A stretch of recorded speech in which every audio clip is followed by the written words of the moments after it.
we're not going to be ranking anything like last time, but instead, we're going to be giving you guys actually more recommendations. Yeah, books to read in the summertime. Yes, and right now it's summer.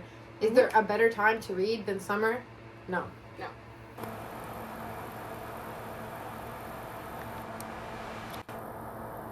Today's a gloomy day out, so we just decided to last minute put this video together and just give you guys some of our favorite book recommendations. So, get ready, get a nice cup of tea, and get cozy, and we are gonna start.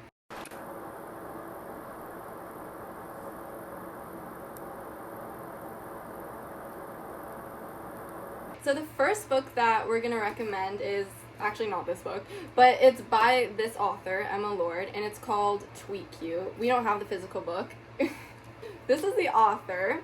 And so Tweet You is a young adult romance between these two teenagers whose families own rival sandwich shops.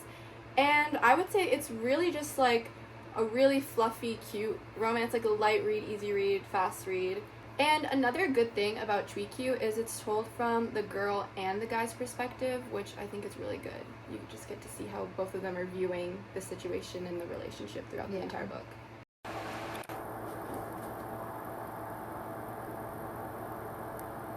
If you've read Better Than the Movies, I feel like this would be a good book if you liked that book.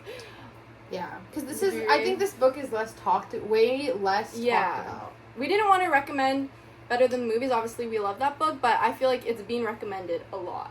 Yeah. So we wanted to give something newer books. Yeah. Okay. Should I pull out? Yeah. All right. So this is the book that we were talking about. Better Than the Movies. I mean, in high school, this was one of our favorite books. Yeah. Like, we got it signed. She came to a local Indigo. And so we went to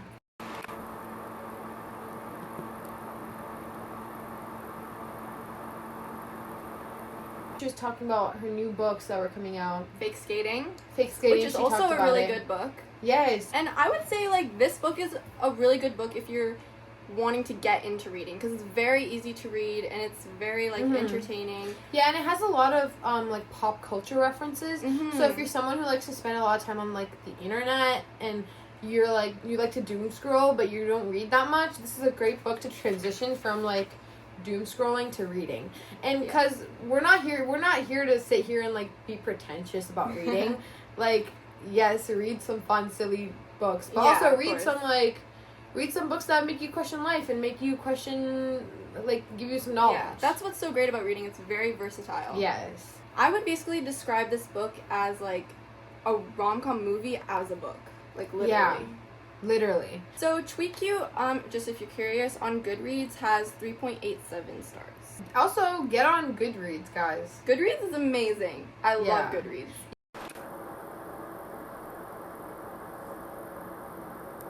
So, talking about romance books, the next book we have to talk about is One Day by David Nichols. A lot of you have probably seen this on Netflix because they did make a show for this book. But let me just say, this is one of the greatest summer reads ever. It takes place on the same day, like every July 15th, on St. Swithin's Day in Edinburgh in the United Kingdom.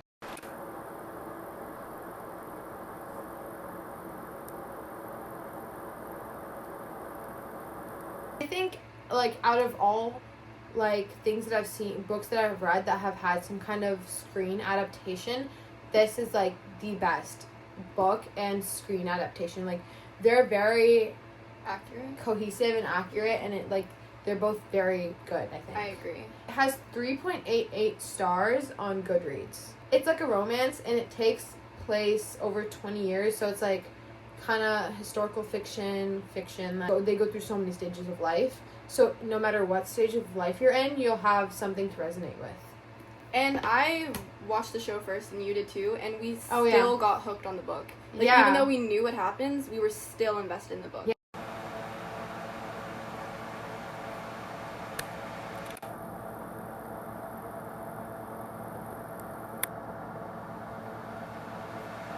Okay, The next book is also a historical fiction. It's called Malibu Rising, and I would say this book is my favorite book ever.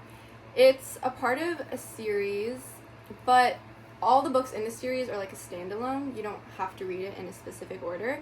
It has 4.02 stars on Goodreads, which actually, out of all the books in the series, it's kind of one of the lower ones, but I think it's the best one. So like I said, it's a historical fiction, and it has time jumps. So there's a couple in the beginning in the 1950s, and then it jumps to the future with their children. And I would say the themes are just like all about family and how family can build you up and it can also tear you down. And I think the writing in this book is just like really beautiful. Like everything just connects. And this is my favorite book. I've read it 4 times. Yeah. So I like, there's so much like foreshadowing and like everything just really connects like perfectly. Like I think it's a really, really well written book. This book is perfect for summer because, I mean, you can see they're surfing. The children are all surfers. It takes place in Malibu over the summer. So this is like perfect for reading on the beach. I feel like they're at the beach a lot, yeah. Yeah, reading on the beach, just reading this outside would be amazing.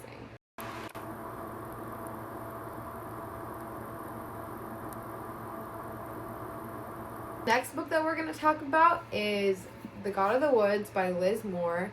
This book, once you start it, you will not put it down.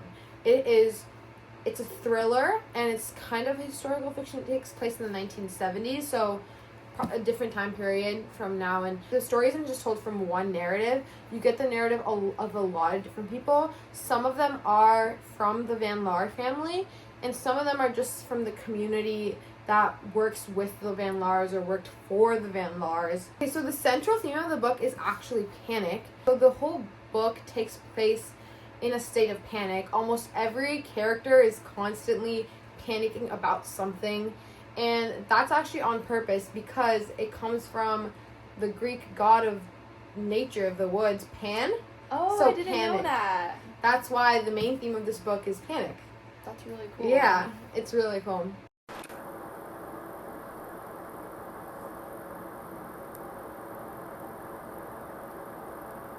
Learn about the Van Laar's son Bear going missing, and at the same time we're also skipping forward to the future to learn about the new heir to the Van Laar family, Barbara, going missing as well. And they both go missing in the same woods. So it's very intriguing to see how the family reacts to these series of events and how just everyone in the community and how affected they truly are. God of the Woods has 4.09 stars on Goodreads, which is pretty high. Yeah, I would definitely recommend The God of the Woods as a summer book because it does take place at like a summer camp, and it takes place over the summer in the woods. So if you're going hiking or if you're going camping, this would be a great book to take. It might be a little scary because it is a thriller. You will be on the edge of your seat, but it's a great book to read in the woods. Literally called The God of the Woods.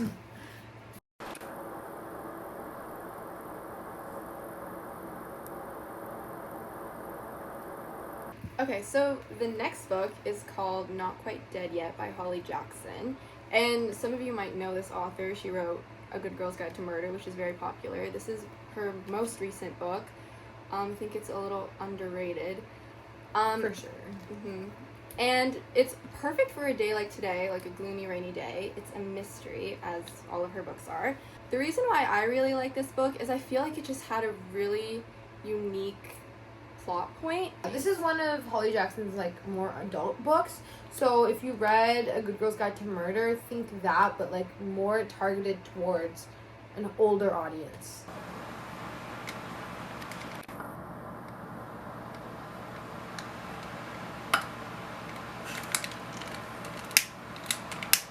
This main character, she's kind of spent her whole life starting things and never finishing them.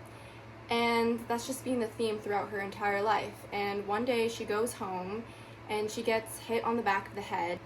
And when she wakes up in the hospital, she finds out that she has 7 days to live. And she wants to spend those 7 days finally finishing something, which would be solving her murder. So many books now, like, we read, especially when you've read a lot of books, you see the same, like, archetypes, kind of plot points and storylines. And this was just like something kind of cool and different. I mean, like obviously really new and fresh. Yeah, I mean, obviously there are common themes like, you know, you see the friendships and her family struggles and just internal struggles, like trying to find her place in the world. But like, just I thought the concept was so unique and cool, which is why this is also one of my favorite books. Not Quite Dead Yet has 3.98 stars on Goodreads. No.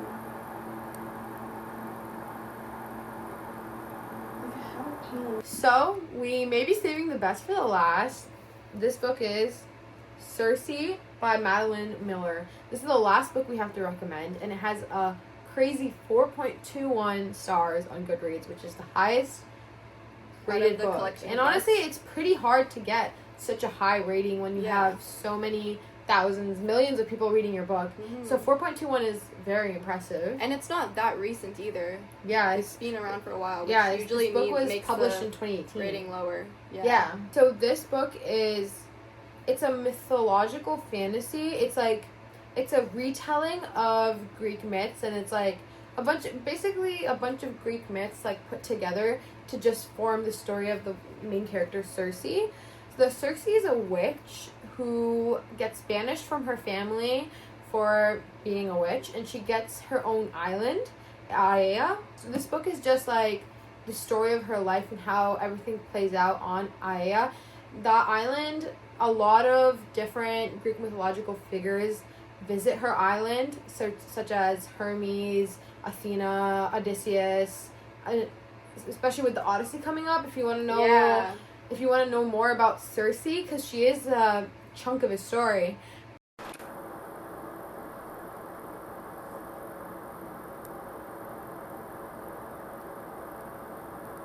It's interesting because there's not many stories in Greek mythology told from a woman's perspective. Circe is really fully independent and of herself, and she has her own unique story. There's no one like her in Greek mythology. And it's also written by a woman too. It's also written by a woman. Yeah, woman. Madeline Miller.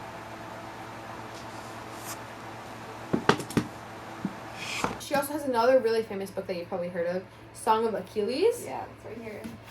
Yeah. Song of Achilles. So this is her other popular book. If you read this, you should also read this too. For sure. You haven't or if you've read this, you should definitely read this. Mm-hmm. This has some aspects of romance, but it more focuses on her story and her life. So I would recommend this book to anyone who may have read Percy Jackson as a child. This feels like it's like Percy Jackson for an adult audience. So that is our last summer book recommendation.